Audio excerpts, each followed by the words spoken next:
है एवरीवन। तो चलिए आज स्टार्ट करते हैं हमारे next trick section in Python.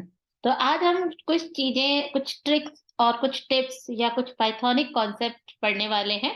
जैसे लास्ट वीडियो में भी हमने पढ़े थे, कुछ अच्छे कॉन्सेप्ट है, कुछ बढ़िया से, जो अक्सर मतलब कुछ ट्रिक्स ही होती है पाइथन की, जो अक्सर कई कॉम्पिटिटिव एग्जाम या कभी भी आपसे इंटरव्यू टाइम पे पूछ लिए जाते हैं और ये काफी काम के होते हैं।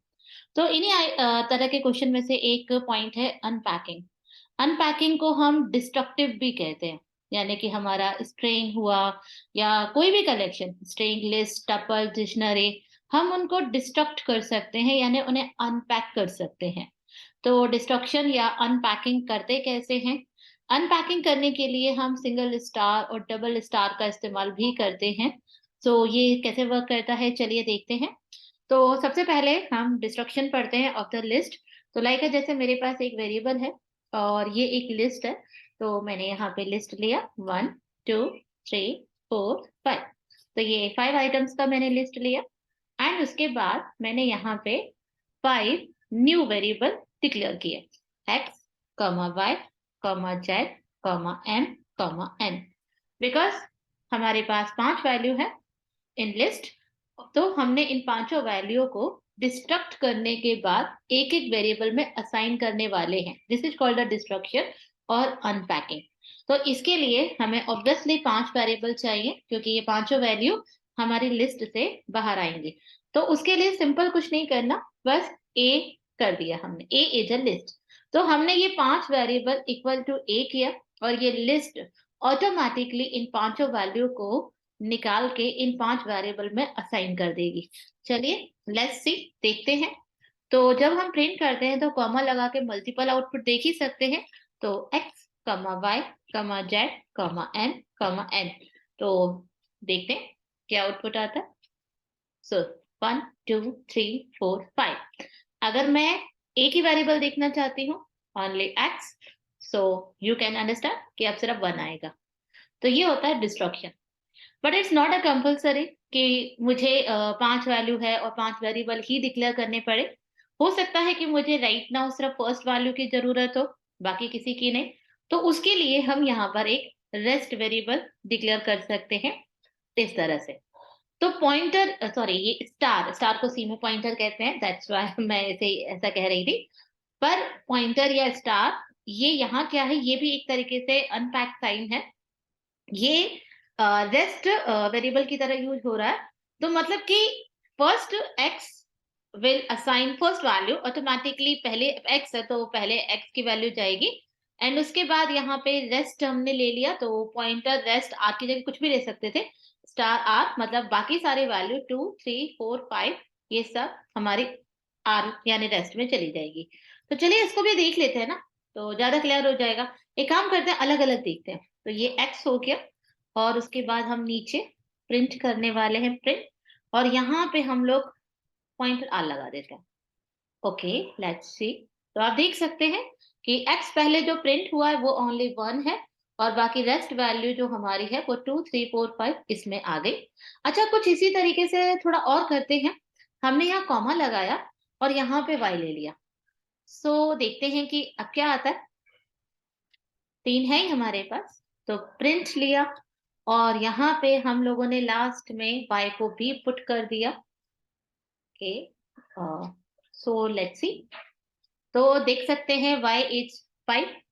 तो सिंपली है कि y जो लास्ट में वेरिएबल है वो लास्ट वैल्यू के लिए है, जो फर्स्ट वेरिएबल है वो फर्स्ट वैल्यू के लिए है, और बीच की सारी वैल्यू के लिए रेस्ट वेरिएबल है पॉइंटर r। तो इस तरीके से हम लिस्ट को, स्ट्रिंग को या किसी भी कलेक्शन को डिस्ट्रक्ट कर सकते हैं। This is called unpacking. चलिए कुछ और भी देखते हैं। यहाँ पे हम लोग कई बार घोस्ट वेरिएबल का भी यूज करते हैं। घोस्ट वेरिएबल कैसे काम करते हैं, ध्यान से देखो। Suppose that I have again a list b equal 1 2 3, and right now I have again simply 3 new variables. Again we can use x y z, वो रिप्लेस हो जाएंगे, कोई इश्यू नहीं है। तो मैंने यहाँ पे क्या किया, y की जगह अंडरस्कोर लगा दिया और फिर y कर दिया और इक्वल टू हमने b कर दिया। तो यहाँ पे जो बीच में आपको ये दिख रहा है ना, इसे घोस्ट वेरिएबल क्यों कहते हैं, क्योंकि यहाँ पे कोई वेरिएबल है ही नहीं। ये एक अंडरस्टूड है कि हाँ यहाँ एक वेरिएबल है और ये बीच वाली वैल्यू के लिए है, क्योंकि मुझे फर्स्ट वैल्यू को एक वेरिएबल पे असाइन करना था एंड लास्ट वैल्यू को भी लेना था, बट बीच वाली वैल्यू की राइट नाउ जरूरत नहीं थी, तो उसको मैं कहाँ करती। तो ऑब्वियसली मैं पॉइंटर आर के थ्रू उसे कैच कर सकती थी, बट ये भी एक तरीका है, ये भी एक ट्रिक है टू मेंटेन दिस। तो हम घोस्ट वेरिएबल को भी यूज कर सकते हैं। तो अब यहाँ पे आप ओके प्रिंट किया ही नहीं, दिखेगा कैसे। तो हम यहाँ पे आते हैं और प्रिंट करके हम सिर्फ अंडरस्कोर लगाते हैं। सो आपको ये दिख नहीं रहा, बट ये एक्चुअली एक वेरिएबल ही है। देखिए 2 आ गया ना, तो ये एक अदृश्य वेरिएबल है जो आपकी वो वैल्यू को असाइन कर रहा है जिसकी पोजीशन पर आपने इसको रखा है। अच्छा, अगर कुछ इस तरह से होता y अंडरस्कोर और यहाँ पे मेरे पास 3 5 एंड 9 इस तरह से वैल्यू होती, तब क्या होता, तब क्या देखते। Too many values to unpack. और अगर इसकी जगह मैं पॉइंटर आर लगा दूं और अब मैं यहाँ पे इसकी जगह पॉइंटर आर देखूं, तो अब क्या आउटपुट आएगा। Simply 359। I hope you understand the difference between my ghost variable and my unpack variable या list variable या हमारा pointer variable। तो जब हम पॉइंटर वेरिएबल लेते हैं तो ये हमारी रेस्ट ऑफ द वैल्यू, कोई भी वैल्यू हो जितनी भी हो उन सबको एक साथ ले लेता है। लेकिन घोस्ट वेरिएबल सिर्फ एक पोजीशन के लिए काम करता है, एक वैल्यू के लिए काम करता है। इसलिए आप उसे वहां यूज कर सकते हो जहां पर एक पर्टिकुलर पोजीशन की वैल्यू की राइट नाउ आपको जरूरत नहीं है। कई बार ऐसा होता है कि मैं किसी लिस्ट से, किसी फंक्शन से, किसी स्ट्रिंग से या किसी भी प्रकार के कलेक्शन से 2 या 3 वैल्यू रिटर्न करवाती हूँ और मुझे राइट नाउ एक वैल्यू चाहिए होती है। तो बाकी वैल्यू जो एक है या दो है उन सब के लिए मैं घोस्ट वेरिएबल का इस्तेमाल करके एक तरीके से उसे नेग्लेक्ट कर देती हूँ, तो वो वहां बहुत यूज होता है। तो वो भी बहुत इंपॉर्टेंट है, आपको वो भी समझना होगा। चलिए थोड़ा सा और इसमें काम करते हैं। इसको एक काम करते हैं, अब हम इसको भी कमेंट कर देते हैं। अब आते हैं, हम एक डिक्शनरी बनाते हैं। तो लाइक जैसे मैंने यहाँ पे एक डिक्शनरी बनाना शुरू कर दिया। डी मैंने यहाँ पे एक की लिया और उसकी वैल्यू ले ली 100। फिर मैंने यहाँ पे बी लिया, इन्वर्टेड कॉमा में लेना पड़ेगा, बी लिया और उसकी वैल्यू ले ली 200। फिर मैंने यहाँ पे इन्वर्टेड कॉमा में सी लिया और उसकी वैल्यू ले ली 300। तो इस तरीके से मैंने यहाँ पे डिक्शनरी ले ली। अब मैं यहाँ पे क्या करती हूँ, ध्यान से देखिएगा। मैंने यहाँ पे फिर से 3 वेरिएबल ले लिए, अगेन ए कॉमा बी कॉमा सी। ये जो अंदर है ये कीज है और इन स्ट्रिंग में है, सो डोंट वरी, ये क्लैश नहीं करेंगे एक दूसरे से। वो स्ट्रिंग है तो वो वैल्यू के रूप में है और ये आपके वेरिएबल्स है। और इसमें मैंने दे दिया डी डॉट वैल्यूज। और अब आप नीचे आइए और प्रिंट कर दीजिए, प्रिंट ए कॉमा बी कॉमा सी।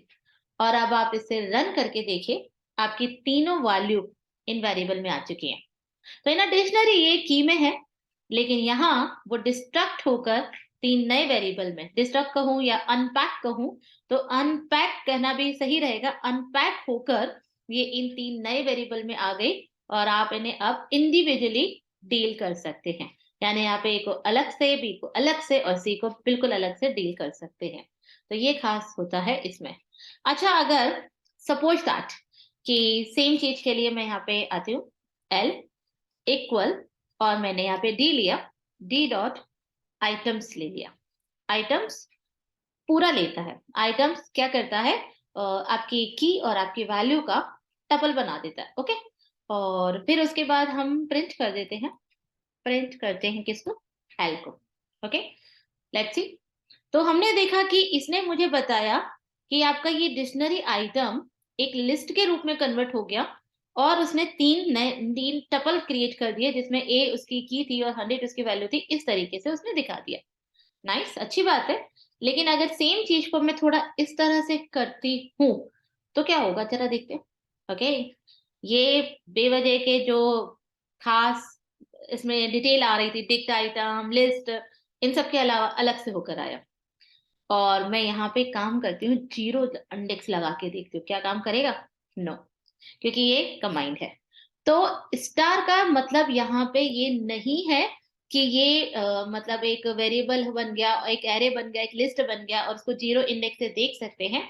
स्टार यहाँ पे फिर से अनपैक वेरिएबल है, जो एक सिंगल कलेक्शन मतलब सिंगल लिस्ट को अनपैक करता है।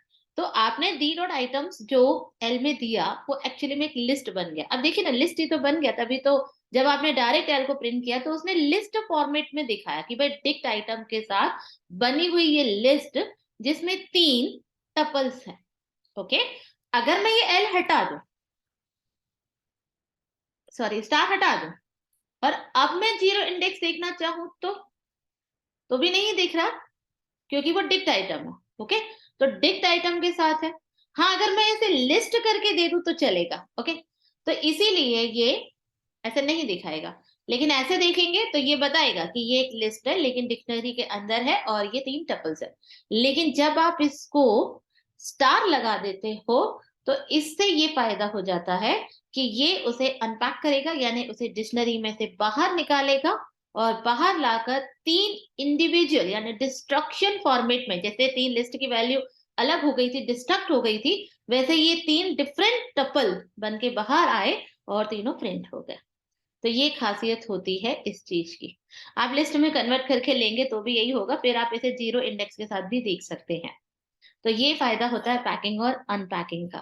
पैकिंग और अनपैकिंग के बहुत सारे ट्रिक्स हैं, बहुत सारे टिप्स हैं, जिसे अपन और आगे डिस्कस भी कर सकते हैं। लेकिन उससे पहले फंक्शंस को कवर करना जरूरी है, क्योंकि फंक्शंस कवर हो जाएंगे तो और अच्छे से समझ आ जाएगा। हाँ, एक एग्जाम्पल मैं और थोड़ा बताना चाहूंगी।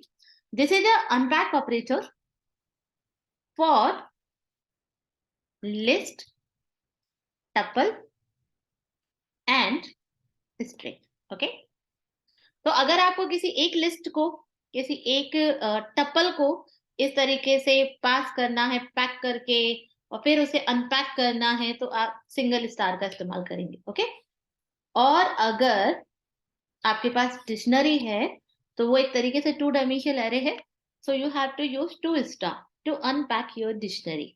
तो डिक्शनरी को अगर आपको एज आर्ग्यूमेंट पास करना है या आपको डिक्शनरी को अनपैक करना है तो always you have to use double star. So double star for dictionary to unpack and single star for list, tuple and set and string and मतलब टू अनपैक दिस। तो ये हमारे ऑपरेटर्स है, destructive है, unpacking है। इससे related अभी और एग्जाम्पल कंटिन्यू रहेंगे, और इन सारे एग्जाम्पल को देखने के लिए आप हमारे साथ जुड़े रहिए और देखते रहिए, और फिर भी कोई डाउट होता है तो आप मुझसे पूछ सकते हैं। तो आप इसे करिए, क्योंकि ये बहुत काम के कॉन्सेप्ट हैं, छोटे छोटे कॉन्सेप्ट हैं और बहुत काम के। ऐसे कई और कॉन्सेप्ट अभी मेरी आने वाली आगे की वीडियो में आने वाले हैं, तो आप जुड़े रहिए और देखिए आगे और कितने बढ़िया टिप्स और बढ़िया ट्रिक्स पर हम बात करने वाले हैं। तो अगर आपको ये वीडियो पसंद आया तो प्लीज इसे लाइक करिए, शेयर करिए और कुछ सजेशन भी दीजिए। यदि अगर कुछ है सुझाव तो आप मुझे जरूर शेयर करिए। I will do this.